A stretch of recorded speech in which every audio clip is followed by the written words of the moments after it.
अस्सलाम वालेकुम।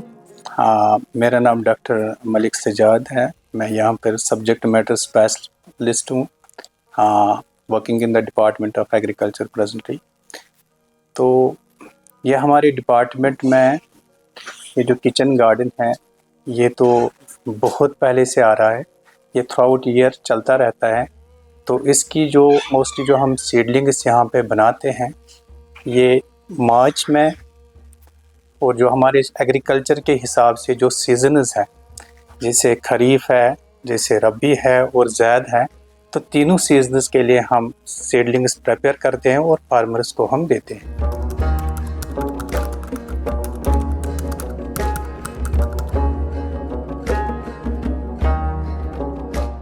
चूँकि रबी सीज़न में जब भी ये हमारा स्टार्ट होता है, तो इसमें से जो हमारे फार्मर्स हैं, तो वो अनियन ही पहले सीडलिंग्स की ट्रांसप्लांटेशन करते हैं।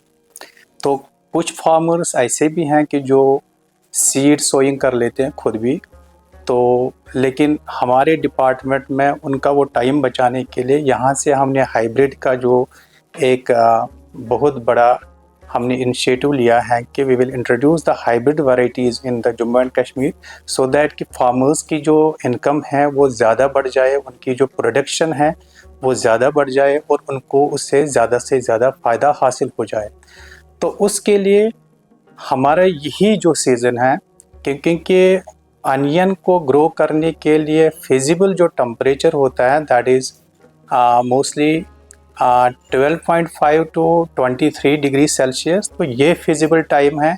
तो उसको फिर फार्मर्स अपने इन खेतों में लगाते हैं, उनकी जो ये किचन गार्डन्स होते हैं कि वहाँ पे वो लगाते हैं, तो ताकि उनका जो मार्च में जब उनका रबी सीज़न आ जाएगा, तो वहाँ पे उनके इनके बल्ब्स बन जाए, तो इनको ये अच्छा सा क्रॉप मिल जाए।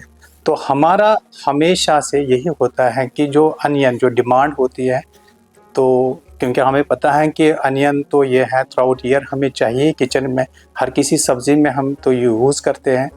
तो इस वजह से तो इस डायरेक्टरेट ने भी इस साल ज़्यादा ही इनिशिएटिव लिया है कि ज़्यादा से ज़्यादा यहाँ पे अनियन की प्रोडक्शन हो, तो यहाँ पे हमने सीडलिंग्स डिस्ट्रीब्यूट किए हैं। This was started on the 23rd of this month.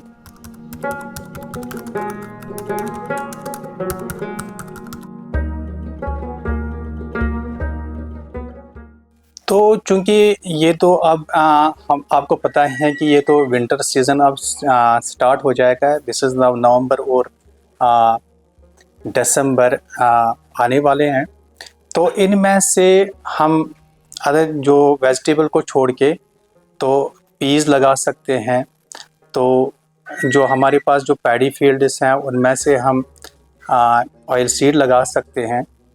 तो लेकिन इनके सब दिस वेजिटेबल्स तो और हमारे पास जब कुछ वैरायटीज़ होते हैं जो फार्मर्स ज़ैद के लिए यूज़ करते थे, उसमें से हम शलगम भी यूज़ कर सकते हैं। तो शलगम के सीड्स भी अभी हम एक क्रॉप ये एडवांटेजसली ले सकते हैं इसमें से।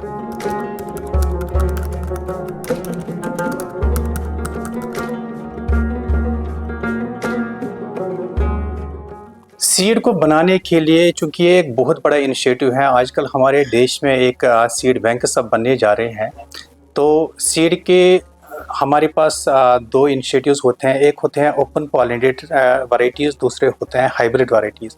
क्योंकि हाइब्रिड वैरायटीज़ बनाने के लिए हमें हाइब्रिड टेक्नोलॉजी का उपयोग करना होता है, और जो हम ओपन पॉलिनेटेड हैं, जो हमारे फार्मर्स भी हैं, उन्होंने सीड बना लिए हैं, उसके बाद उनकी वेजिटेटिव ग्रोथ आ गई है, उसके बाद उनके बल्ब्स आ गए, फिर फ्लावरिंग आ गई, और फ्लावरिंग से उनके सीड्स बन गए हैं, जो नेचुरल उनकी प्रोसेस है, that is called the open pollinated crop.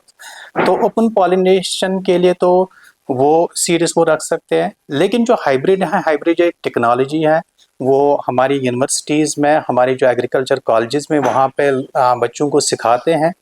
तो उसमें से क्या करना होता है कि हमें डिज़ायर्ड जो गैमेट्स होते हैं, तो जैसे हम कहेंगे कि डिज़ायर्ड पेरेंट्स हैं, पेरेंटल लाइन्स हमें लेनी होती है कि हम किस और किस में से क्रॉस करेंगे। तो उसमें से हम पहले ही क्या चूज़ कर लेते हैं कि हम कहते हैं कि जो हमारे पास बेटर वैराइटीज़ हैं उनकी हम क्रॉसिंग कर लेंगे, that is under controlled conditions. तो फिर उसके बाद जब एक तरीका होता है, जैसे कि फिर उनके जो गैमेट्स हैं, male gametes and female gametes को हम उनको क्रॉसिंग कर लेते हैं। क्रॉसिंग के बाद उनकी बैगिंग होती है, टैगिंग होती है।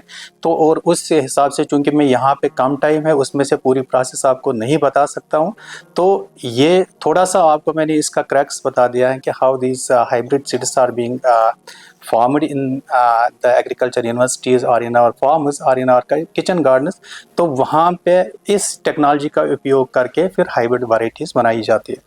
तो ये फर्स्ट, चूँकि इसका जब क्रॉसिंग कर लेते हैं पैरेंटल लाइन में, इनकी जो फर्स्ट फेलियल जनरेशन होते हैं, that is called the cross, first cross. तो चूँकि आपने और हमने पढ़ा होगा, जो मेंडल ने जो पहला जो क्रॉस किया था जेनेटिक्स में, तो उसकी जो फर्स्ट लाइन F1 लाइन आ गई है, उसी को हम हाइब्रिड बोलते हैं।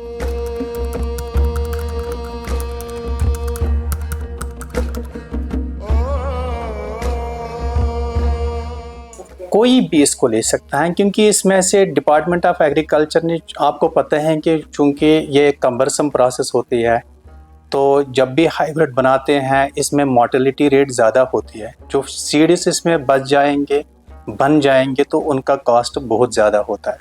तो फॉर एग्ज़ाम्पल मैं आपको ऐसे बता सकता हूँ कि जैसे अनियन की हम अगर कोई वैरायटी ले लेंगे, जो रिसेंटली हमने यहाँ पे डिस्ट्रीब्यूट की थी, जो रेड अनियन था, तो उसमें से उसका कॉस्ट 22,000 टू 23,000 पर केजी होता है।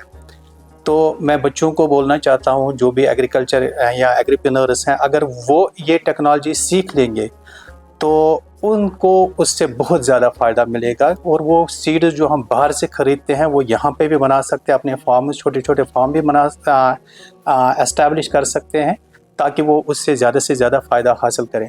तो I will tell you this thing कि ये जो कोई भी हमारे जो देशवासी हैं, कश्मीर के होंगे, जिनके पास भी कोई होल्डिंग होगी, तो वो भी यहाँ से ले सकते हैं। कोई कमर्शियल लेवल पे ये ग्रो करना चाहता है तो वो भी यहाँ से ले सकते हैं। इसका बड़ा नॉमिनल चार्जेस यहाँ पे डिपार्टमेंट ऑफ एग्रीकल्चर ने रखा है।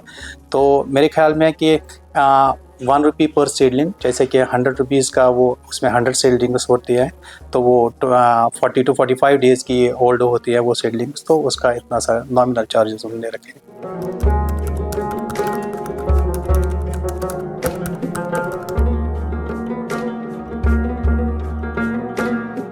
आपके माध्यम से भी मैं तमाम जम्मू कश्मीर के लोगों को तो बोलना चाहता हूं कि आप आइए डिपार्टमेंट ऑफ एग्रीकल्चर के जहां पे भी इंटीरियर लेवल पे भी जो फार्मर्स हैं, जो उन्होंने वहां पे प्रोटेक्टिव कल्टीवेशन के अब हमारे पास ये हॉट हाउसेस है, हमारे पास प्रोटेक्टिव कल्टीवेशन के जो ग्रीन हाउसेस हैं, वहाँ पे आप सीडलिंग्स भी वो भी बना रहे हैं। आप वहाँ जाइए, एग्रीकल्चर एक्सटेंशन ऑफिसर के साथ रब्ता कर लीजिए, वो आपको डिपार्टमेंट ऑफ एग्रीकल्चर सीड भी देता है फार्मर्स को।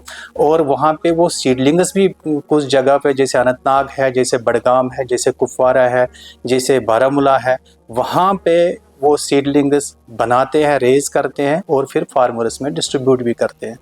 तो वहाँ से वो फ़ायदा उठाए, ताकि उनकी जो ज़मीन है वो कभी भी खाली ना रहे, और उसका वो ख्याल रखेंगे और वहाँ से वो ज़्यादा से ज़्यादा फ़ायदा उठा सकें।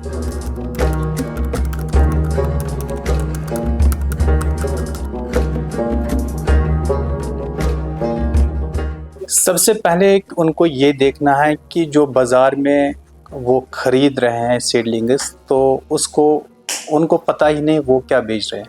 वो ओपन पॉलिनेटेड भी हो सकते हैं, क्योंकि उन पे कोई टैगिंग नहीं होते हैं कि वो हाइब्रिड भी हो सकते हैं। But mostly we have seen कि उनमें जो डिजीज़ड सीडलिंग्स या उनके जो रूट्स हैं, कटेड रूट्स उसमें ज़्यादा होते हैं, तो उसकी मोर्टेलिटी रेट ज़्यादा हाई होती है। तो और ये भी पता नहीं है कि वो सीडलिंग है क्या। लेकिन यहाँ पे जो एग्रीकल्चर डिपार्टमेंट जो भी सीडलिंग देता है, ये बिल्कुल उनको पता है कि इसकी वैरायटी क्या है, इसकी ट्रेसेबिलिटी है। तो डिपार्टमेंट ऑफ एग्रीकल्चर भी अच्छी एजेंसीज हैं, उनसे वो सीड खरीदते हैं, फिर यहाँ पे रेज करते हैं। फिर उनकी मोर्टेलिटी आप देख लेंगे बहुत ही कम है। जब भी वो रेज करेंगे अपने बेड्स में, नर्सरी बेड्स से लेके फिर उनके किचन गार्डन्स में ले लेते हैं, तो उनकी जो ओवरऑल जो ग्रोथ रेट है वो बहुत हाई है।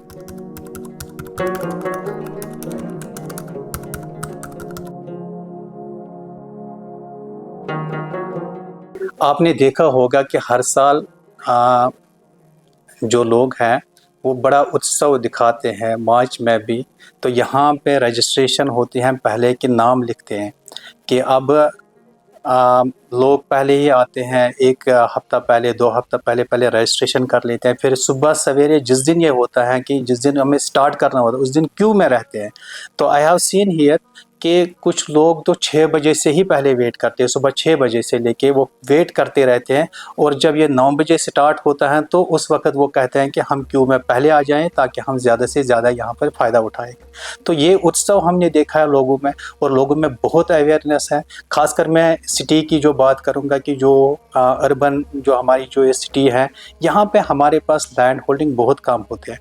अब लोगों के पास जो पार्क्स थी जिसमें वो फ्लावर्स ग्रो करते हैं, अब वहाँ पे यही वो कल्टीवेट करते हैं। एक तो उनका एस्थेटिक वैल्यू भी उससे बढ़ जाता है, और वहाँ से उनको ये अपने जो वेजिटेबल्स वो भी मिल रही है।